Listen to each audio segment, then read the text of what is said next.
सुख समृद्ध विज्ञान चैनल में सभी शुद्धि दर्शकगणों का मैं सुशील कुमार शर्मा हार्दिक स्वागत करता हूं। प्रिय बंधुओं, अभी कुछ दिन पहले दीपावली के अवसर पर मैंने एक घोषणा की थी कि मैं 11 लोगों को चांदी का ज्ञान देने का इच्छुक हूं, लेकिन दुर्भाग्य से उसमें पंजीकरण नहीं हो पाए। इसलिए जो मैंने छूट देने का विचार किया था वह भी बेकार हो गया। जब लोगों के अंदर जागरूकता नहीं है, किसी ऑफर का लाभ उठाने की उनके अंदर कोई इच्छा ही नहीं है, तो किसी को कुछ देने की बात करना, कुछ भी कैसे भी, अगर उनकी किस्मत में नहीं है तो वो नहीं मिलेगा। इसी क्रम में मैं आगे बात बढ़ाते हुए कहना चाहूँगा कि अब मेरा कोई इरादा इस प्रकार की छूट देने का भविष्य में कभी नहीं है। ये एक प्रयोग भी था और एक आत्मा का निर्देश भी था। अपनी तरफ से पूरी करने के लिए मैंने पूरी कोशिश की, बाकी ईश्वर की इच्छा। मैं बताना चाहूँगा कि कीमिया में प्रयुक्त होने वाली बहुत सारी ऐसी औषधियाँ हैं, बहुत सारी ऐसे खनिज हैं, बहुत सारे ऐसे रसायन हैं जिनकी आवश्यकता पड़ती है कीमिया में, और वह हर जगह उपलब्ध नहीं होते। ऐसी अवस्था में मैं उन सारी चीज़ों का आप लोगों को उसकी आपूर्ति करने की कोशिश करूँगा। जैसे कि बहुत सारी ऐसी औषधियाँ हैं, लेकिन इतना ज़रूर बता दूंगा कि जो चीज़ें सरकार द्वारा बैन हैं उनके संबंध में कोई बातचीत नहीं की जाएगी, और ना ही ऐसी कोई वस्तु मैं आपको उपलब्ध करवा पाऊंगा। और बाकी रही बात ज्ञान देने की, उसके लिए मैं अवश्य आप लोगों से कमिटमेंट करता हूं कि यदि आप उचित तरीके से आएंगे,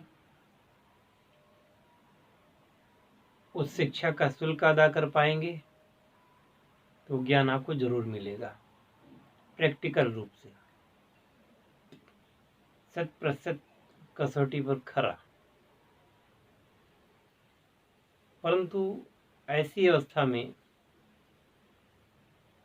वह लोग बिल्कुल भी हमसे संपर्क ना करें जो कहीं दूसरे गुरु किए हुए हैं या जो आज्ञा पर नहीं चल सकते। जहां आपने एक भी प्रश्न उठाया, बस हमारी आपकी राह अलग हो गई। मैं आपको बता दूं कि एक सज्जन थे तेलंगाना से, हालांकि मेरा पिछली बार यूट्यूब पर उनका सांकेतिक नाम लेने पर भी उनको बड़ा दुख पहुंचा था, इसलिए नाम तो आज भी नहीं बताऊंगा, नाम पहले भी नहीं बताया था। उन सज्जन ने कुछ धन भेजा था कि हम उनको यह रसायन की क्रिया दे दें। जब मैंने उनसे दीक्षा लेने के लिए कहा तो उन्होंने मुझसे कहा कि मैं किसी और जगह से दीक्षा ले चुका हूं और मैं अब आपसे दीक्षा नहीं ले सकता। तो मैंने कहा ऐसा क्या है, फिर आप गुरुजी गुरुजी क्यों किया करते हो? असल में होता ये है कि पारे की और इस प्रकार की जो क्रियाएं होती हैं जब, तो उनमें कुछ मंत्रों का प्रयोग किया जाता है। वो मंत्र सिद्ध भी करने पड़ते हैं, किसी किसी क्रिया में मंत्र सिद्ध नहीं करने पड़ते हैं, और बहुत सारी क्रियाओं में मंत्र सिद्ध करने पड़ते हैं। और मंत्रों के माध्यम से पारे का बंधन होता है, पारे के संस्कार होते हैं। तो उन्होंने ये कहा तो मैंने उनका धन उनको लौटा दिया। मैं ये सारी बातें और भी वीडियो में बता चुका हूँ, पर फिर बता रहा हूँ। एक सज्जन, वो भी आंध्र प्रदेश से थे, तो उन्होंने भी कहा कि मैं तो लिंगायत समुदाय का महंत हूँ और मैं महाराज हूँ, मैं तो खुद दूसरों का गुरु हूँ, तो मैं कैसे आपसे दीक्षा ले सकता हूँ, मैं कैसे आपका मंत्र कर सकता हूँ। और मैंने कहा ठीक है, कोई बात नहीं। हालांकि बाद में मैंने उनको एक ऐसी क्रिया दे दी जिसमें किसी मंत्र का या उसका प्रयोग नहीं था। इसी प्रकार से एक सज्जन राजस्थान से,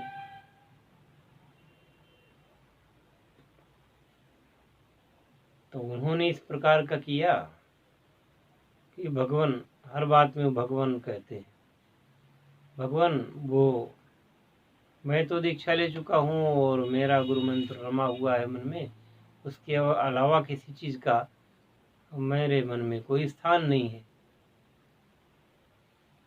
मैंने कहा अच्छा, जब आप हमारी आज्ञा पर नहीं चल सकते, केवल आपकी मनसा केवल अपना काम निकालने की है,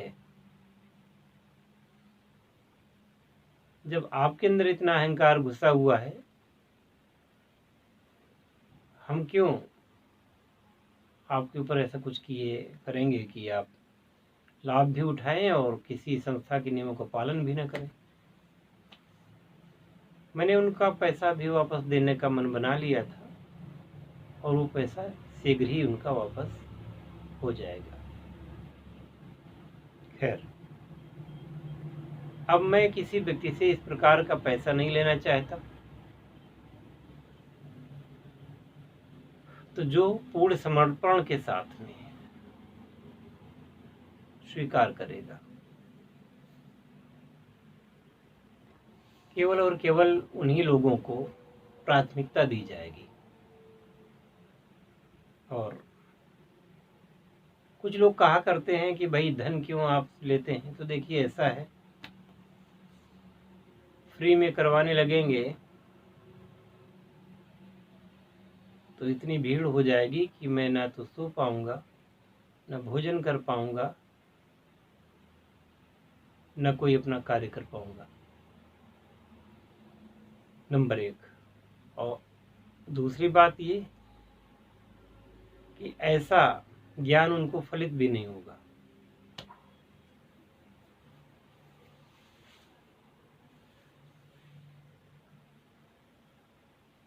संसार में कुछ चीजें ऐसी होती हैं जिनका मूल्यहीन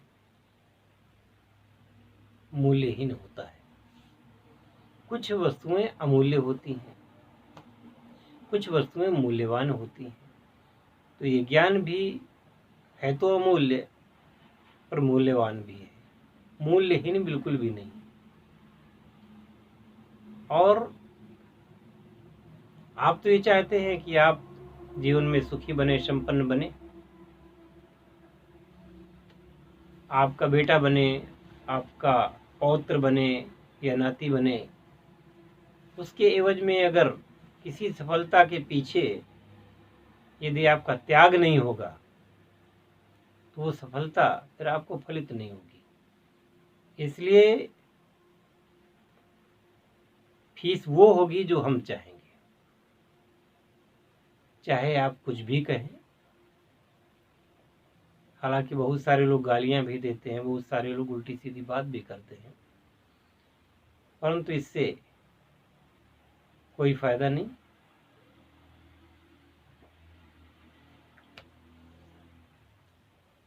लोग कहेंगे क्या अमाउंट होगा, क्या पैसा जमा करना पड़ेगा। उसके लिए मैं 2 साल से वीडियो बना रहा हूँ। पिछले वीडियोस देखे, पारस से संबंधित और स्वर्ण विज्ञान से संबंधित पता चल जाएगा। अगर आप ईमानदार हैं तो आपके साथ बेईमानी नहीं हो सकती, और मुझसे तो बेईमानी की कोई उम्मीद भी न करें।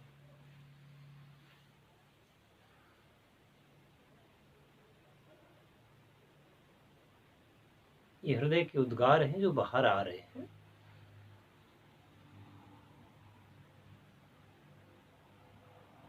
कौन सी उपमा दूं आपको और कौन सा उदाहरण आपको दूं?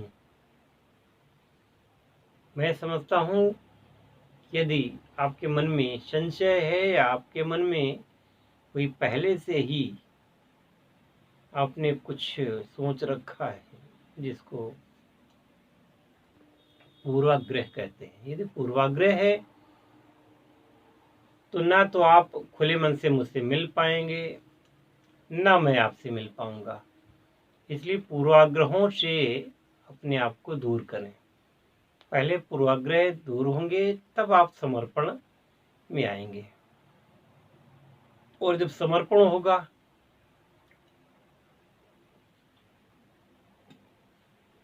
तो आपके अंदर श्रद्धा होगी, और श्रद्धा होगी तो आप पर कृपा भी होगी।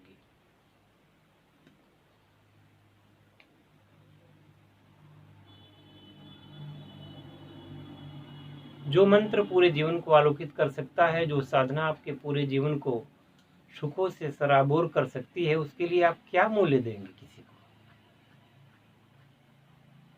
कबीरदास जी कहते हैं, क्या ले गुरु संतोषिया, होश रही मन माह।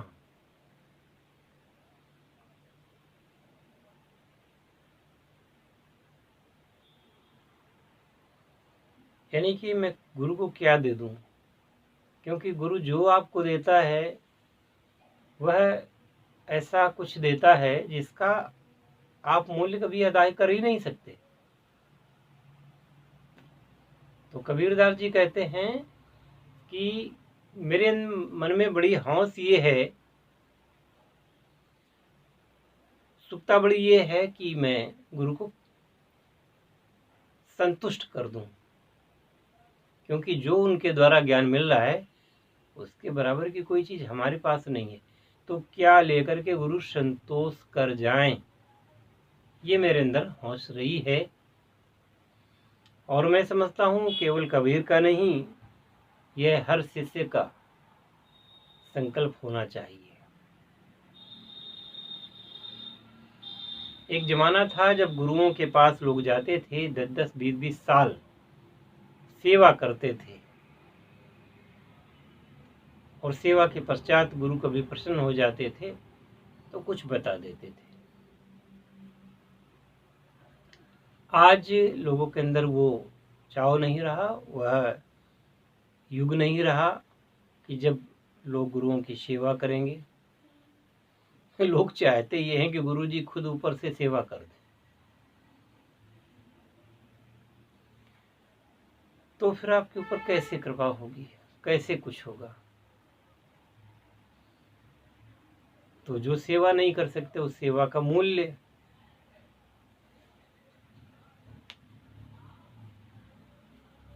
आप प्रदान कर सकते हैं।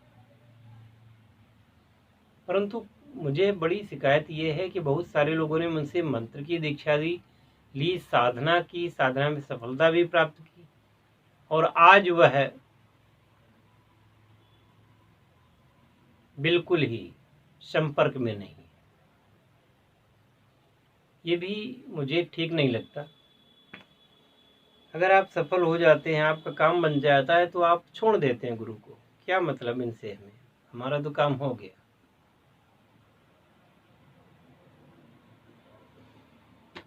परंतु पता नहीं कब आपको गुरु की आवश्यकता पड़ जाए। इसलिए सतत प्रयत्न, सतत संपर्क बनाए रखें। और कीमिया में तो चूंकि बहुमूल्य विज्ञान है, तो बहुत ही फूंक फूंक करके कदम रखना है, और बहुत ही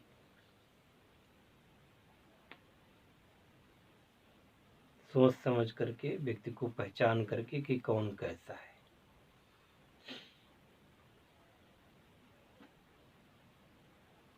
एक सज्जन ने लिखा मुझे कि जब तक आप मेरी परीक्षा लेंगे और जब तक आप मुझे जान पाएंगे तब तक तो मैं बर्बाद हो चुका होऊंगा, इसलिए आप मुझे बिना परीक्षा के उत्तीर्ण कर दें और ज्ञान मुझे प्रदान कर दें।